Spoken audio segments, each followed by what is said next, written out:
যদি আপনি ইসলামকে ক্ষমতাসীন করতে চান, তাহলে এখনই আমাদের সুবর্ণ সুযোগ। কে আলিয়া, কে হেফাজত, কে সরমনাই, কে মওদুদি, কে জামাত শিবির, এগুলা আমাদের এখন আর ভেদাভেদ করার সময় নাই।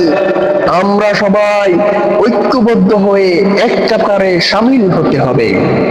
যদি আমরা ইসলামকে শক্তিশালী এবং রাষ্ট্রীয় ক্ষমতায় আনতে চাই, তাহলে আমাদের এখনই সুযোগ। আমরা সবাই মুসলিম এবং ইসলামপন্থী ইসলামিক সকল দল আমরা একসাথ হয়ে কাজ করতে হবে। তাহলে আমাদের ইসলামকে আমরা সমুন্নত এবং ক্ষমতাসীন করতে পারবো ইনশাআল্লাহ।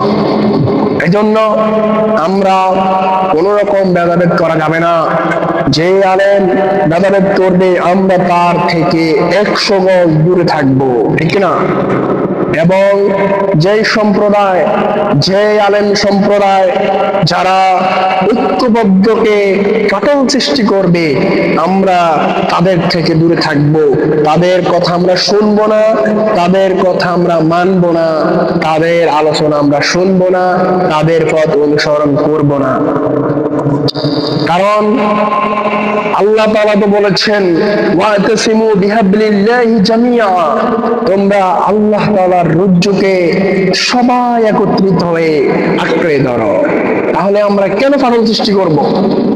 আমরা সকল ইসলামিক দল ইসলামের ক্ষেত্রে আমরা সবাই ঐক্যবদ্ধ হয়ে যাব এবং ইসলামকে শক্তিশালী করার জন্য আমরা সবাই ঐক্যবদ্ধ হয়ে যাব।